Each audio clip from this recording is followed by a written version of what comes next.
Assalamu alaikum everyone. This is Mohammad Aftab and welcome to our complete Cambridge IGCSE Mathematics 0580 course.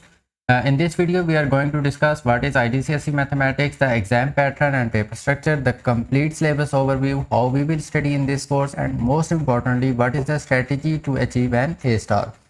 So first of all, what is IGCSE Mathematics? IGCSE basically stands for International General Certificate for Secondary Education. It is one of the most recognized international qualifications in the world and it is accepted by schools, colleges and universities globally. पर students confused होते हैं कि what is the difference between core mathematics and extended mathematics. So core mathematics is basically designed for the students aiming for grades from C to G, while extended mathematics is designed for the students who want to achieve grades from A star to E. In this course we are going to focus entirely on the extended mathematics because it gives you more opportunities and more chances to achieve the highest grades. We will now talk about the examination pattern. So in extended mathematics we have two papers, paper 2 and paper 4. One of them is non-calculator paper and it lasts for 1 hour 30 minutes with 80 marks. On the other hand, paper 2 is a calculator based paper and it lasts up to 2 hours and 30 minutes and it carries 100 marks.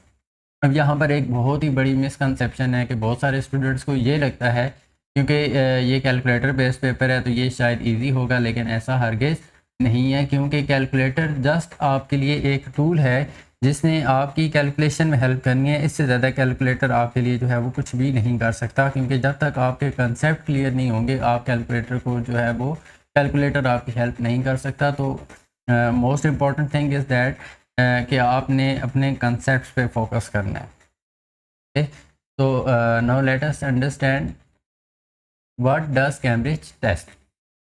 तो Cambridge कभी भी इस चीज़ में interested नहीं है कि वो आपके फार्मूलास को या आपकी जो फार्मूलास की मेमोरी है उस चीज़ को टेस्ट करे। बेसिकली कैम्ब्रिज तीन चीज़ों को टेस्ट करता है। The first thing is that it is the understanding of your concept. The second thing is the ability to apply those concepts, कि आप उन concepts को किस तरह से apply करते हैं। and the third one is that is your problem solving skills.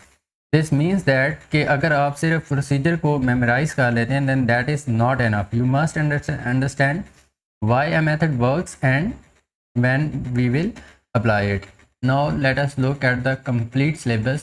This is the complete syllabus for 2025 to 2027. Basic हमारे पास जो मेन टॉपिक्स हैं वो हैं 9 टॉपिक्स, बट इसके अंदर हमारे पास मज़ीद बहुत सारे सब टॉपिक्स आ जाते हैं जिनको हम 1 बाय 1 यहाँ पर आके डिस्कस करेंगे। तो सबसे पहले हमारे पास आ जाता है जी पहला टॉपिक है हमारा नंबर्स का। ठीक है, तो नंबर्स में हमारे पास आप देख सकते हैं कि इसमें आगे सब टॉपिक्स बने हुए हैं। जैसे कि फर्स्ट सब टॉपिक है that is types of numbers. तो इसमें हमारे पास नेचुरल नंबर, इंटीजर्स, क्यूब्स और रैशनल, इरेशनल, रेसिप्रोकल्स और इवन के हमारे पास ये चीज़ भी आ जाती है कि हम नंबर को किस तरह से वर्ड्स में लिखेंगे और किस तरह से उसको डिजिट्स में लिखेंगे, HCF, LCM। Then we have the second sub topic that is sets. इसमें अब ये है कि आपकी वेन डायग्राम्स आ जाती हैं। ठीक है, उसके अलावा सेट्स की जितनी भी नोटेशन है उसके अंदर जितने भी सिंबल्स होते हैं, उसके अंदर जितने भी ऑपरेशंस अप्लाई होते हैं, ठीक है, वो सारी चीज़ें आपको क्लियर होनी चाहिए। उसके अलावा पावर्स एंड रूट्स में आपको स्क्वायर रूट्स, क्यूब रूट्स और इसी तरह जो हायर पावर्स हैं वो सारी आनी चाहिए। उसके अलावा यहाँ पर एक मेन चीज़ आ जाती है हमारे पास कि जो आपके स्क्वेयर हैं वो आपने 1 से लेकर 15 तक हर नंबर का स्क्वेयर आपको आना चाहिए। Like for example what is the square of 12 that is 144। और फिर आपको उनका जो रूट है वो भी आना चाहिए। Means that what is the square root of 144, तो वो 12 है। सिमिलरली आपने क्यूब्स और क्यूब रूट्स को भी इस तरह से प्रिपेयर करना है और फिर उस तरह से उन चीज़ों को इस तरह के क्वेश्चन में अप्लाई करना भी आपने साथ में सीखना है। ठीक है, तो the next thing is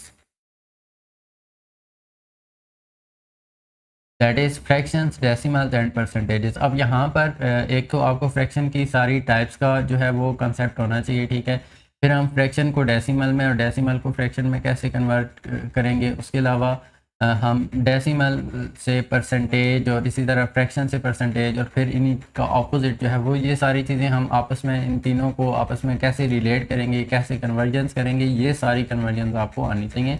उसके अलावा यहाँ पर रिकरिंग डेसिमल नोटेशन का ख़ास तौर पे जिक्र किया गया है कि हमारे पास रिकरिंग डेसिमल क्या होते हैं और उनको हम फ्रैक्शन की फॉर्म में कैसे कन्वर्ट करते हैं, ठीक है।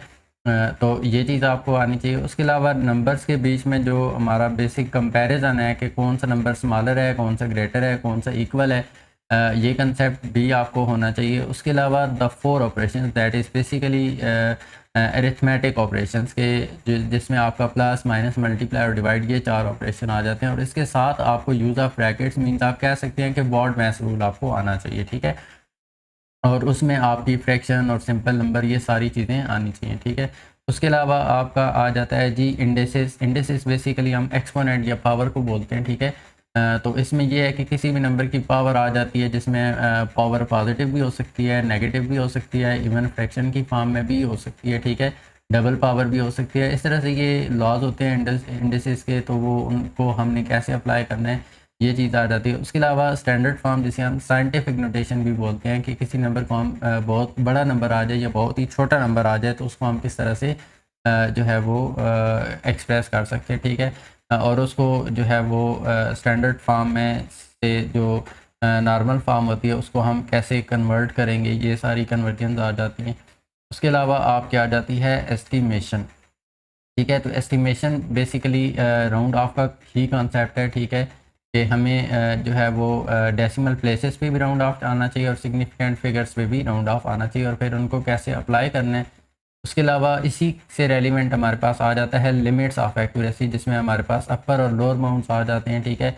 और फिर उनसे रेलिवेंट एप्लीकेशंस भी आ जाती हैं कि हमारे पास जो मिनिमम एरिया ऑफ रेक्टेंगल है वो क्या होगा, क्योंकि वो अपर और लोअर बाउंड्स के अकॉर्डिंग, और इसी तरह मैक्सिमम भी जो है वो उस चीज़ पे डिपेंड करता है। देन वी हैव रेशो, उसकी सिंप्लीफिकेशन आपको आनी चाहिए एक तो। उसके अलावा प्रोपोर्शन में भी जो है वो ये चीज़ें आपको आनी चाहिए, ठीक है। Then we have time. Time के हवाले से ये है कि हमारे पास आ जाता है इसमें एक तो टाइम के जितने भी यूनिट्स हैं उनकी आपस में कन्वर्जन जो है वो हम किस तरह से करेंगे, एक तो ये आनी चाहिए। उसके अलावा जो आपका 12 आवर फॉर्मेट है और 24 आवर फॉर्मेट, उनकी भी आपस में इंटर कन्वर्जन आनी चाहिए। Then we have that is related to money कि हम डॉलर को रुपीज़ में कैसे करेंगे, रुपीज़ को डॉलर में कैसे करेंगे। Then we have the exponential growth and decay, यानी कि एक चीज़ में जब एकदम से किसी चीज़ में जो है ग्रोथ आ जाए, इंक्रीज़ हो जाए, या उसमें एकदम से फॉल आ जाए, तो ये चीज़ कैसे करेंगे। फिर सर्ट्स बेसिकली ये भी इसके रूट की तरह ही होते हैं, ठीक है। तो इसमें ये होता है कि हमें उसमें कुछ खुद सिंप्लीफिकेशंस जो है वो करनी पड़ती हैं, ठीक है। तो उसमें हमारे पास जो है वो रैशनलाइज का कंसेप्ट भी आ जाता है, ठीक है। इसके अलावा आपका आ जाता है जी अलजबरा। यहाँ से आपका सेकंड टॉपिक स्टार्ट हो रहा है जो कि सेकंड टॉपिक है आपका अलजबरा, ठीक है। तो अलजबरा में आपने स्टेटमेंट को जो है वो मैथमेटिक्स की फॉर्म में, लेटर्स की फॉर्म में कैसे लिखना है और इसी तरह उसका अपोजिट होगा। इसके अलावा लाइक फ्रैक्शंस को आप किस तरह लाइक टर्म्स को आप कैसे सॉल्व करेंगे, एक्सपेंशन कैसे करनी है, उसको फिर सिंप्लीफाई भी करना आना चाहिए। उसके अलावा फैक्टराइज कैसे करना है, फैक्टराइजेशन की जितनी भी फॉर्म्स हैं वो सारी आपको आनी चाहिए, ठीक है। उसके अलावा हमारे पास आ जाते हैं अलजब्रिक फ्रैक्शंस के, हमारे पास अलजबरा के अंदर भी हमारे पास कुछ फ्रैक्शंस आ जाती हैं, ठीक है। तो उन फ्रैक्शंस को जो है वो हम किस तरह से एलसीएम वगैरह लेके फैक्टराइज कैसे करेंगे, सिंप्लीफाई कैसे करेंगे, ठीक है। Then we have indices. Indices इससे पहले हमने पढ़ा है नंबर्स के साथ, उसमें ये था कि हमारे पास वेरिएबल नहीं आ रहे थे, तो अब यहाँ पर आप देख सकते हैं कि यहाँ पर अब आपका वेरिएबल भी इन्वॉल्व हो रहा है, ठीक है। तो रूल्स बेसिकली वही होते हैं जो नंबर्स के लिए होते हैं, बट ये होता है कि यहाँ पर हमारे पास वेरिएबल इन्वॉल्व हो जाता है तो कुछ प्रॉपर्टीज़ और भी साथ में ऐड हो जाती हैं। उसके अलावा इक्वेशन हम कैसे स्टेटमेंट से बनाएंगे, ठीक है, उसको फिर सॉल्व कैसे करेंगे, ठीक है।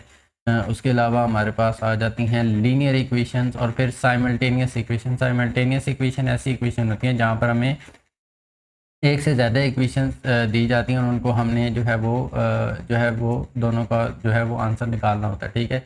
उसके अलावा क्वाड्रेटिक इक्वेशन है, उनकी फैक्टराइजेशन है, कंप्लीटिंग स्क्वायर है, और इसी तरह साइमल्टेनियस इक्वेशन से रेलिवेंट चेंज ऑफ सब्जेक्ट है, ठीक है।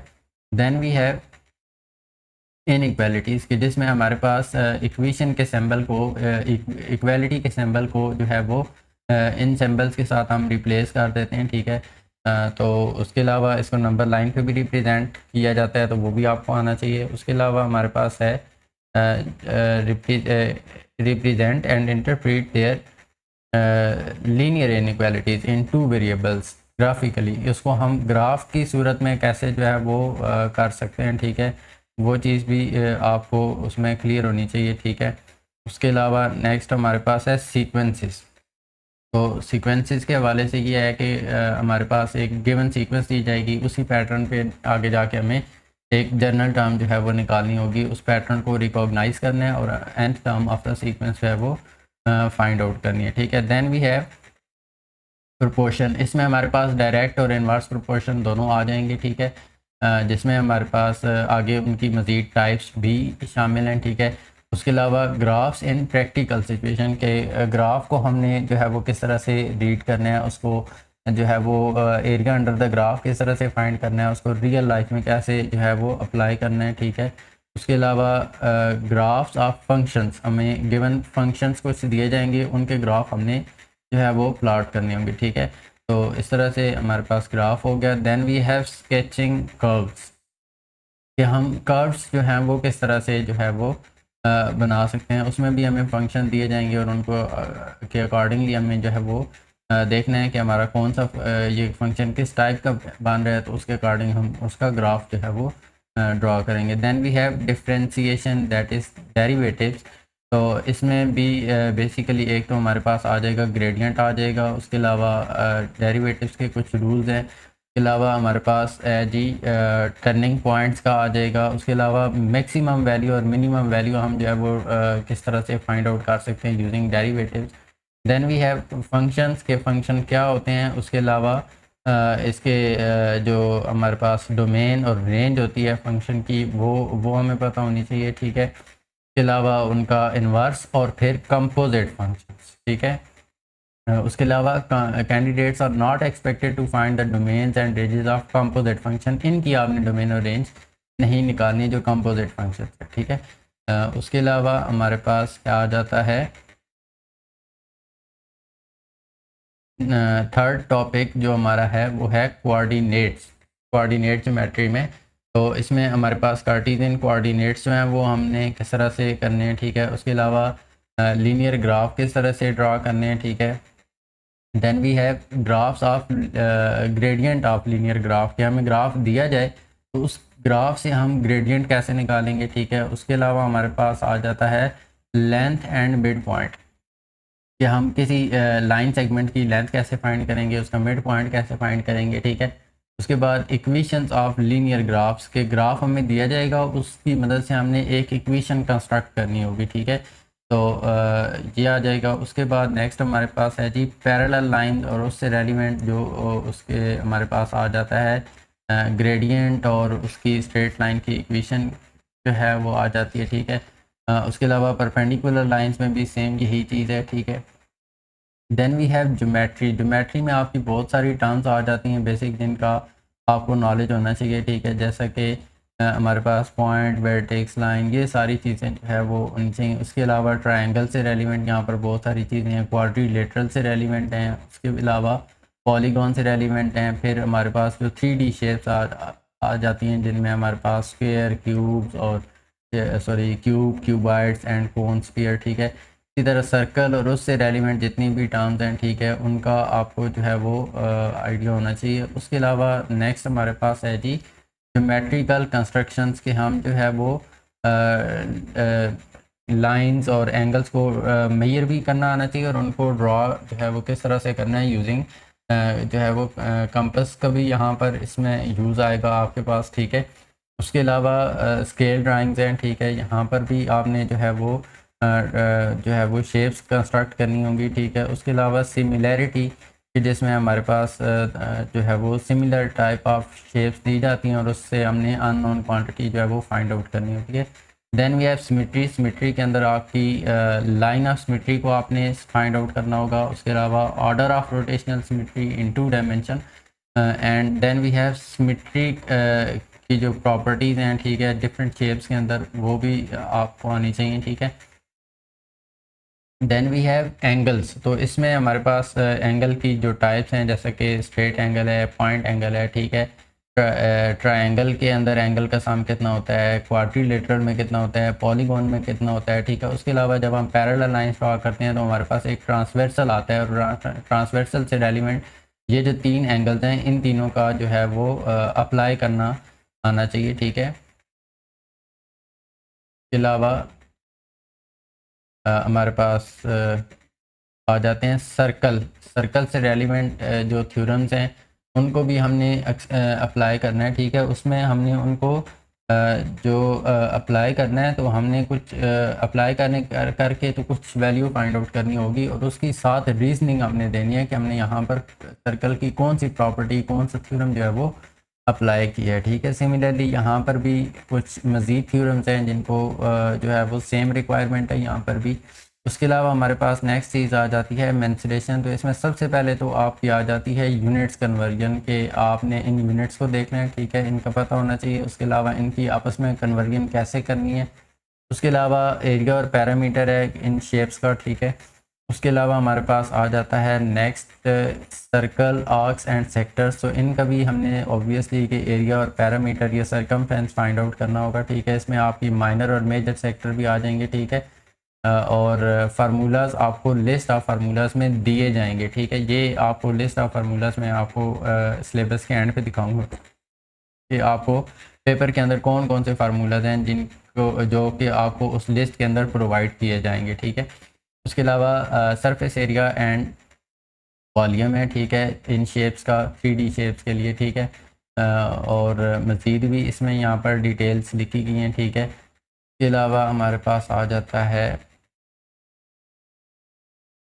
मेंसुरेशन के अंदर लास्ट टॉपिक है ये कि calculation and solve problems involving area and parameter of compound shapes, ठीक है। कंपाउंड शेप्स और पार्ट्स ऑफ शेप जो है वो उसका हम कैसे एरिया और पैरामीटर निकालेंगे, ठीक है। इसी तरह सरफेस एरिया और वॉल्यूम 3D शेप्स में भी ये चीज़ आ जाएगी, ठीक है। Next we have the 6th part that is trigonometry, ठीक है। तो ट्रिग्नोमेट्री में सबसे पहले तो जो है हमारे पास आ जाएगा पाइथागोरस थ्योरम, ठीक है, जो कि राइट एंगल ट्रायंगल के लिए अप्लाई होता है, ठीक है। राइट एंगल ट्रायंगल का अलग से भी एक पोर्शन बना हुआ है जिसमें हमारे पास कुछ एडिशनल चीज़ें भी हैं। उसके अलावा हमारे पास आ जाएंगी exact trigonometric values, sine cos tan की वैल्यूज़ जो हैं वो आपको इन एंगल्स पे पता होनी चाहिए। उसके बाद ट्रिग्नोमेट्रिक फंक्शंस, उसमें आपको recognise, sketch and interpret the following graphs, और इन एंगल्स के लिए आपने इनके लिए इनके जो जो ग्राफ बनेंगे वो आपको आने चाहिए, ठीक है। उसके अलावा ट्रिग्नोमेट्रिक इक्वेशन, यानी कि इक्वेशन के अंदर हमारे पास ये वाले जो ट्रिग्नोमेट्रिक फंक्शन है वो जब इन्वॉल्व होंगे तो उस इक्वेशन को हम किस तरह से जो है वो सॉल्व कर सकते हैं, ठीक है। ये चीज़ भी आपको आनी चाहिए, ठीक है। उसके अलावा हमारे पास आ जाता है अगर राइट एंगल ट्रायंगल्स ना हो तो फिर उस केस में हम लॉ ऑफ साइन या लॉ ऑफ कोसाइन यूज़ करते हैं, तो वो आपको आने चाहिए, ठीक है। और ये भी आपको लिस्ट ऑफ फार्मूलाज में गिवन होंगे। इसके अलावा एरिया ऑफ ट्रायंगल का फार्मूला है, ठीक है, इसको कैसे यूज़ करना है। Then we have Pythagoras theorem and trigonometry in 3 dimension, carry out calculation and solve problems in 3 dimension. Pythagoras theorem को 3D में हम जो है वो किस तरह से जो है वो यूज़ करते हैं, वो भी चीज़ आनी चाहिए।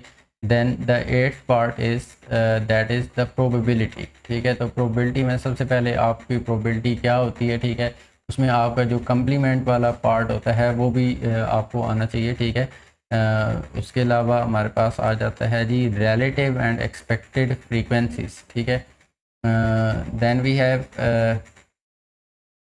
प्रोबेबिलिटी ऑफ कंबाइंड इवेंट्स, इसमें आपकी ये जो डायग्राम्स हैं।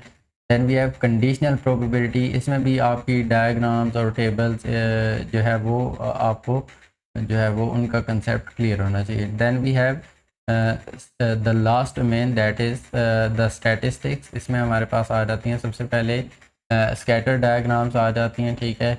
उनको हमने ड्रा कैसे करना है, उनको हमने रीड कैसे करना है, ठीक है। ज़ीरो रिलेशन आ जाएगी, ठीक है। और उसके अलावा जो है वो draw by eye, interpret and use a straight line of best fit.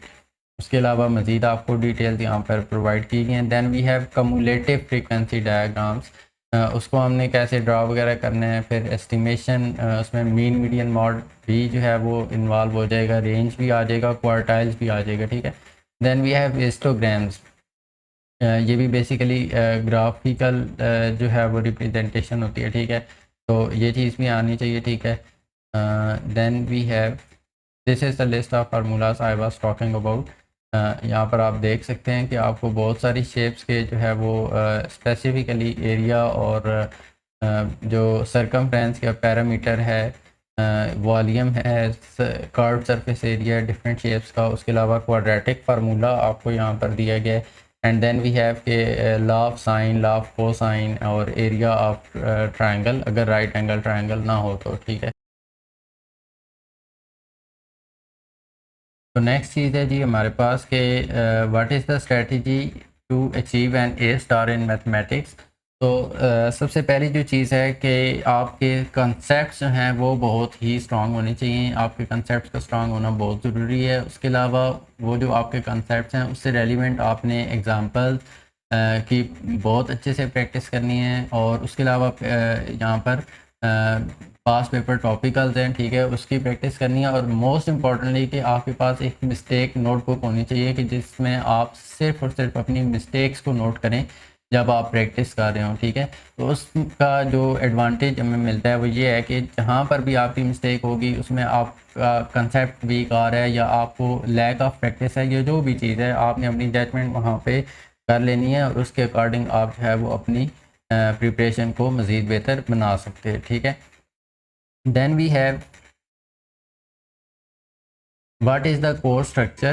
In this course we will have a complete explanation with easy tricks and Urdu में explanation भी की जाएगी। उसके अलावा topical questions भी हम करेंगे, past papers की प्रैक्टिस भी हम जो है वो करेंगे as a revision. Then we have साथ साथ हम एग्ज़ाम टेक्निक्स को भी जो है वो डिस्कस करेंगे और साथ हम रिवीजन सेशंस को भी जो है वो कंडक्ट करेंगे, ठीक है। अब नेक्स्ट टॉपिक हमारा होगा जो हमारा सबसे पहला टॉपिक है that is the types of numbers. और ये टॉपिक आपके लिए बहुत ही इंपॉर्टेंट है बिकॉज इसके अंदर जितने भी कंसेप्ट हैं वो आगे जाके आपका जितना भी सिलेबस है उसके अंदर जो है रिपीटेडली यूज़ होने हैं। दैट